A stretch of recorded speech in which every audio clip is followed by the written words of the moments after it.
الحمد لله وحده والصلاة والسلام على من لا نبي بعده أما بعد فقد قال الله تبارك وتعالى في القرآن المجيد والفرقان الحميد فأعوذ بالله من الشيطان الرجيم بسم الله الرحمن الرحيم يا أيها الذين آمنوا كتب عليكم الصيام كما كتب على الذين من قبلكم لعلكم تتقون وقال الله تبارك وتعالى في مقام آخر شهر رمضان الذي أنزل فيه القرآن قال النبي صلى الله عليه وسلم من صام رمضان إيمانا واحتسابا غفر له ما تقدم من ذنبه وفي رواية وما تأخر۔ واجب الاحترام سامعین باوقار، ناظرین اعظام، بزرگوں، دوستوں، دینی نورانی عرفانی بھائیوں، جیسا کہ ہم اور آپ جانتے ہیں کہ رمضان المبارک کا بعظمت اور بابرکت اور متبرک مہینہ ہمارے درمیان شروع ہو چکا ہے، اور رمضان المبارک کی قدر و قیمت کو ہم اور آپ سمجھنے کی کوشش کریں۔ چنانچہ شاعر نے بڑے اچھے انداز سے کہا ہے کہ بے زبانوں کو جب وہ زبان دیتا ہے، بے زبانوں کو جب وہ زبان دیتا ہے، پڑھنے کو پھر وہ قرآن دیتا ہے، اور بخشنے پر آتا ہے امت کے گناہوں کو، بخشنے پر جب آتا ہے امت کے گناہوں کو تو تحفے میں پھر گناہگاروں کو رمضان دیتا ہے۔ رمضان المبارک کا مقدس مہینہ نہایت ہی بابرکت ہے۔ اس مہینے کا تعلق اور نسبت قرآن کے ساتھ، اور قرآن کا تعلق اور نسبت رمضان المبارک کے ساتھ بہت زیادہ دیکھنے کو ملتا ہے۔ ہم سب کے آقا و مولا جناب محمد الرسول اللہ صلی اللہ علیہ وسلم اس مہینے میں، رمضان المبارک کے مقدس مہینے میں، حضرت جبریل علیہ السلام سے قرآن مجید کا دور کیا کرتے تھے، اور یہ وہ مبارک مہینہ ہے کہ اسی مہینے میں اللہ رب العزت نے کلام اللہ جیسی باعظمت اور بابرکت کتاب کو نازل فرمایا کہ شہر رمضان الذی انزل فیہ القرآن،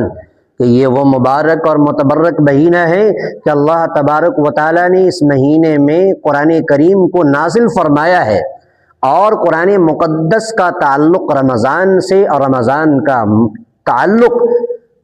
قرآن سے بہت زیادہ دیکھنے کو ملتا ہے۔ اس لیے مسلمانوں، ہمیں اور آپ کو اللہ نے اس مہینے کی جو تحفے میں دیا، اس کی قدر کرنی چاہیے۔ اللہ کے پیارے حبیب سرور دو عالم صلی اللہ علیہ وسلم جو ہمارے پیشوا، ہمارے رہنما اور ہمارے مقتدی بن کر دنیا کے اندر آئے، جو ہمیشہ ہر موقع پر اس امت مسلمہ کی رہنمائی فرماتے رہے۔ میرے محترم بزرگوں اور دوستوں، میں آپ کو بتا دوں کہ اللہ تبارک و تعالی نے اس مبارک اور متبرک اور باعظمت مہینے میں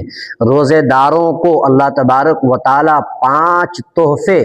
عنایت فرماتا ہے، جو تحفہ اس سے پہلے کسی بھی امت کو نہیں ملا۔ ہم سب کے آقا و مولا جناب محمد الرسول اللہ صلی اللہ علیہ وسلم نے فرمایا کہ میری امت کو، میری امت کے روزے داروں کو 5 تحفے عنایت میں دیے گئے ہیں، جو اس سے قبل کسی امت کو نہیں دیا گیا۔ وہ 5 تحفے کیا ہے؟ وہ 5 عنایات کیا ہے؟ وہ 5 جو ہے اللہ تبارک و تعالیٰ کی گولڈن چانس اور تحفہ کیا ہے؟ میں آپ کو ایک ترتیب کے ساتھ بتاتا ہوں۔ نمبر 1، یعنی اللہ تبارک و تعالیٰ کے نزدیک اس امت کے روزے داروں کی منہ کی بدبو مشک سے زیادہ خوشبودار اور پسندیدہ ہے۔ کیسے؟ جیسے آپ اندازہ لگائیے کہ امت کا اگر کوئی شخص مشک لا کر لگا لیتا ہے کپڑے میں، اور اس کی خوشبو لے کر مسجد کے اندر آتا ہے،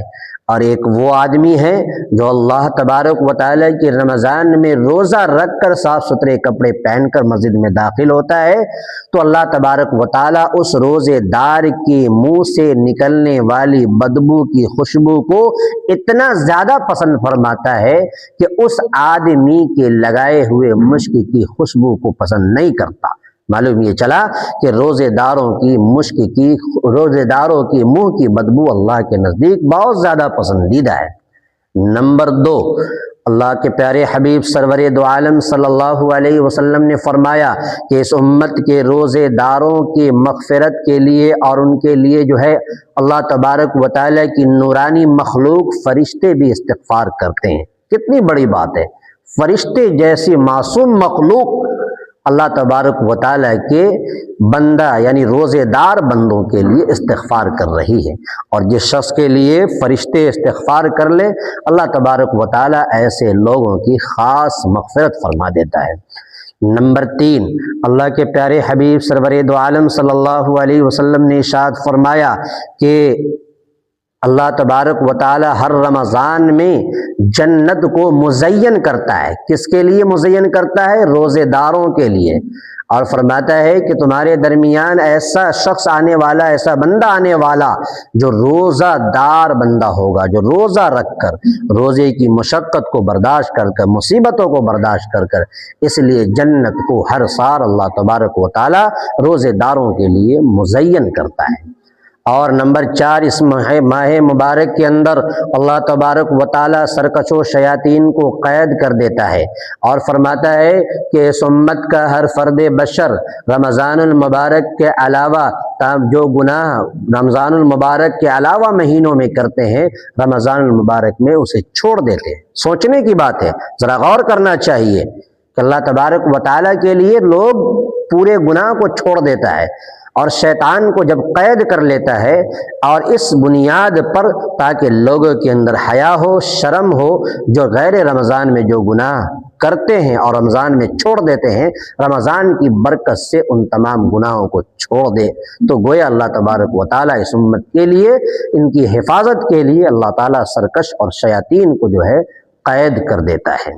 اور آخری یعنی نمبر 5، آخری جو ہے اللہ تبارک و تعالیٰ اس امت کے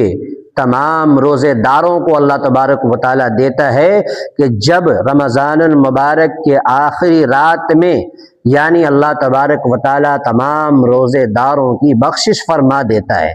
صحابہ کرام رضوان اللہ علیہ مجمعین نے عرض کیا، یا رسول اللہ، آخری رات سے کون سی رات مراد ہے؟ کیا وہ لیلۃ القدر ہے؟ اللہ کے رسول صلی اللہ علیہ وسلم نے فرمایا کہ لا، نہیں، وہ لیلۃ القدر نہیں ہے، بلکہ اللہ تبارک و تعالیٰ کی جو رمضان کی آخری یعنی چاند رات تراویح اور روزہ مکمل کرنے کے بعد جو رات آتی ہے، اس رات کے اندر اللہ تبارک و تعالیٰ روزے داروں کو ایک اجرت کے طور پر یہ بخشش عنایت فرماتا ہے۔ اور یہ طریقہ بھی ہے کہ کام کے ختم ہونے پر مزدور کو پوری اجرت دی جاتی ہے، اس لیے پورے مہینہ روزے دار جب روزہ رکھا، ذکر و اذکار کیا، استغفار کیا، اللہ سے رشتہ مضبوط کیا، رمضان المبارک کے روزے رکھے، اور اس کے قیام یعنی تراویح کو پڑھا، اور تراویح میں کلام اللہ کو سنا، ان تمام اعمال کے بدلے اللہ تبارک و تعالی آخری رات کے اندر اپنے بندوں کی مغفرت کر دیتا ہے۔ اس لیے مسلمانوں، روزہ دار اور ان لوگوں کے لیے یہ خاص پیغام ہے میرا کہ اللہ تبارک و تعالیٰ نے 2026 کا یہ رمضان المبارک ہمیں اور آپ کو عنایت فرمایا ہے، اس کی خوب قدر کریں اور اس کا خوب اہتمام کریں۔ اللہ کے پیارے حبیب سرور دو عالم صلی اللہ علیہ وسلم رمضان المبارک کو 3 عشروں میں تقسیم کیا۔ پہلا عشرہ اللہ کے رسول نے رحمت قرار دیا، دوسرا عشرہ مغفرت قرار دیا، اور تیسرا عشرہ جو ہے آگ سے خلاصی، آگ سے آزادی کا جو ہے قرار دیا۔ اس لیے یہ پہلا عشرہ ہے، اور اس عشرے کے اندر ایک خاص دعا کا اہتمام کرنا چاہیے، رب اغفر وارحم وانت خیر الراحمین۔ اللہ تبارک و تعالی اس مہینے کے اندر جو 3 عشرے ہیں، یہ پہلا عشرہ ہمارے درمیان سے گزر رہا ہے، اس عشرے کی خوب قدر کیجئے اور اللہ سے اپنا رشتہ مضبوط کر لیجئے۔ رمضان المبارک کا تعلق قرآن سے اور قرآن کا تعلق رمضان سے، اس لیے کثرت کے ساتھ تلاوت کا اہتمام، تلاوت کا معمول، اور کثرت کے ساتھ ذکر و اذکار، اور کثرت کے ساتھ اللہ سے استغفار اور توبہ کرنا چاہیے۔ اللہ تعالیٰ سے دعا ہے باری تعالیٰ پروردگار عالم ہمیں اور آپ کو کہنے سننے سے زیادہ عمل کی توفیق عطا فرمائے۔ آمین، وآخر دعوانا ان الحمد للہ رب العالمین۔